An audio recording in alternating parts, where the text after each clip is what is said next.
दुनिया भर की एयरलाइंस को, एयरवेज को एरोप्लेन बेचने से पहले एरोप्लेन बनाने वाली कंपनियां जिस दर्दनाक तरीके से एरोप्लेन्स की टेस्टिंग करती हैं, उसे देखकर दिल दहल जाएगा आपका। ताबड़तोड़ टेस्टिंग होती है इन प्लेन्स की।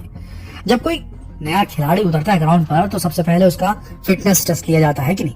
तो खिलाड़ी की पूरी परफॉर्मेंस उसकी फिटनेस पर ही डिपेंड करेगी। बिल्कुल इसी तरह किसी प्लेन का उड़ान भरने से पहले, कमर्शियल उड़ान भरने से पहले उसका फिटनेस टेस्ट बहुत जरूरी होता है, क्योंकि एरोप्लेन के ऊपर कई सारे यात्रियों की सुरक्षा की जिम्मेदारी होती है। ऐसे में एरोप्लेन का फिटनेस टेस्ट काफी महत्वपूर्ण हो जाता है। आज के वीडियो में हम देखेंगे किस तरह एडवांस टेक्नोलॉजीज का इस्तेमाल करके एरोप्लेन्स का फिटनेस टेस्ट लिया जाता है।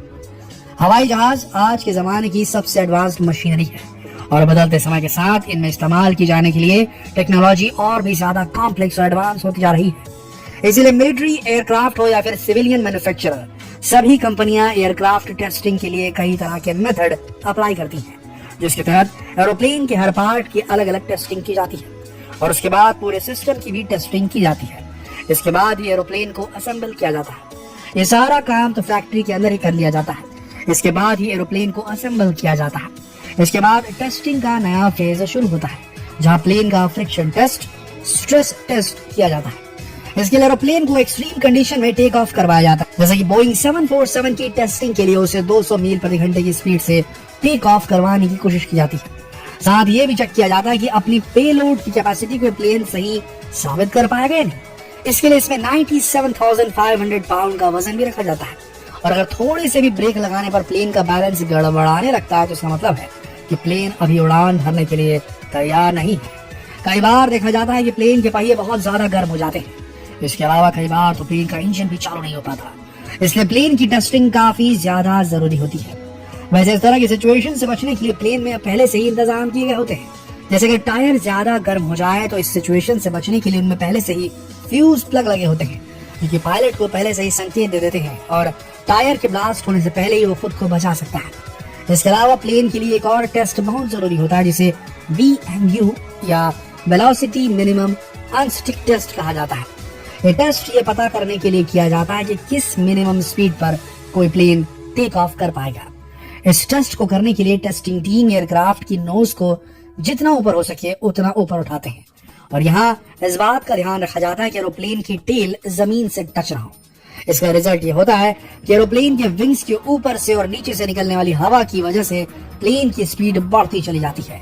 एक पॉइंट पर आकर लिफ्ट और वेट बराबर हो जाते हैं और प्लेन को वो स्पीड मिल जाती है, वो गति मिल जाती है, जिससे वो टेक ऑफ कर पाए, उड़ान भरना शुरू कर पाए। इस टेस्टिंग में एरोप्लेन की टेल को प्रोटेक्ट करने के लिए उसमें एक स्पेशल टेल बम्पर भी लगाया जाता है और आपको जानकर आश्चर्य होगा कि हर प्लेन के लिए ये टेस्ट कई बार किया जाता है, जब तक की टेस्टिंग टीम को अपनी आश अनुरूप रिजल्ट नहीं मिल जाते।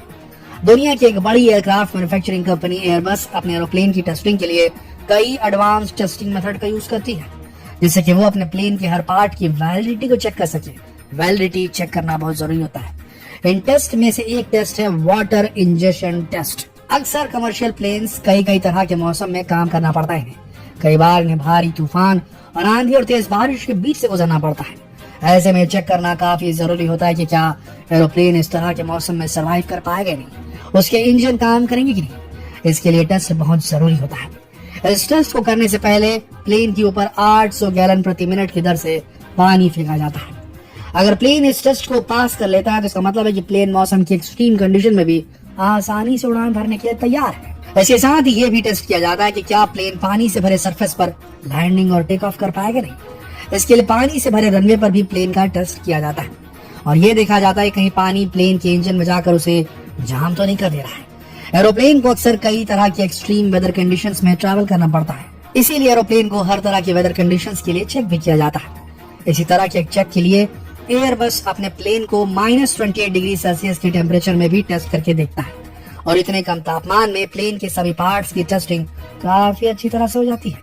अगर प्लेन के लैंडिंग गियर, इंजन और इलेक्ट्रिकल सिस्टम सभी अच्छी तरह से काम कर रहे हैं, मतलब ये प्लेन अब हर तरह के मौसम की मार झेलते हुए आसमान उड़ान भरने के लिए तैयार हो गया है। वैसे हर बार प्लेन की टेस्टिंग इतनी आसान नहीं होती है, खास तौर पर एरोडायनामिक्स की टेस्टिंग। इसमें हमेशा खतरा होता है, इसलिए बोइंग जैसी बड़ी कंपनियां प्लेन के एग्जैक्ट रेप्लिका मॉडल का इस्तेमाल करके प्लेन के एरोडायनामिक की टेस्टिंग करवाती है।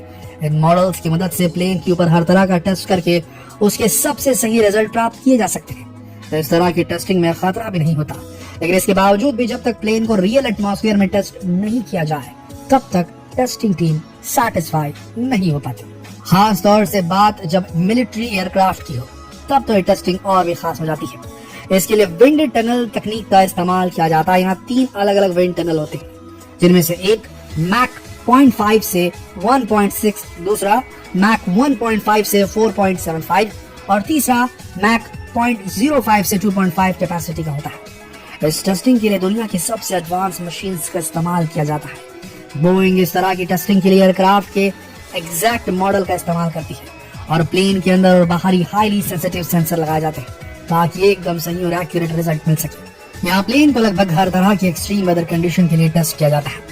इसके अलावा भी एरोप्लेन को कई और तरह के टेस्ट से गुजरना पड़ता है। इसके अलावा प्लेन के इंजन के लिए की जाने वाली एक टेस्टिंग काफी फेमस है, जिसे बर्ड टेस्टिंग कहा जाता है। असल में जब प्लेन हवा में उड़ान भरता है तो उसे कई पक्षियों का भी सामना करना पड़ता है। कई बार इस वजह से प्लेन क्रैश होने के चांसेस भी रहते हैं।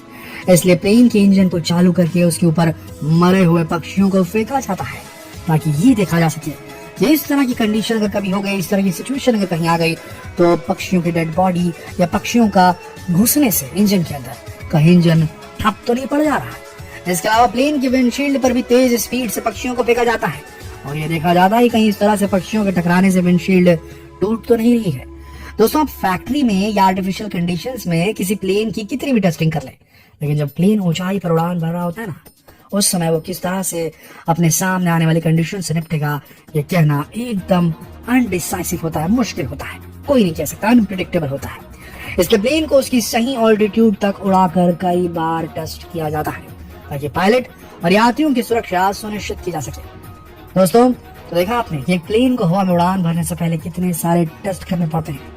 वैसे आपको इनमें से कौन कौन से टेस्ट के बारे में मालूम था और आपको कभी ऐसा एक्सपीरियंस हुआ है क्या जब टेक ऑफ करते हुए या लैंडिंग के वक्त आपको काफी जोल्ट और जर्क महसूस हुआ होगा? आप अपनी हवाई यात्रा की सबसे डरावनी यात्रा का जिक्र इस वीडियो के कमेंट सेक्शन में जरूर कीजिए। हम उन्हें सुनना चाहते हैं और हो सके तो हम अपनी वीडियोस में इनकॉर्पोरेट भी करेंगे। जितना हो सके कमेंट कीजिए और इस वीडियो को शेयर कीजिए फेसबुक पर, व्हाट्सएप पर, यूट्यूब पर। याद रखिए, ज्ञान बांटने से बढ़ता है। इस वीडियो के अंत तक बने रहने के लिए आप सबका दिल से धन्यवाद।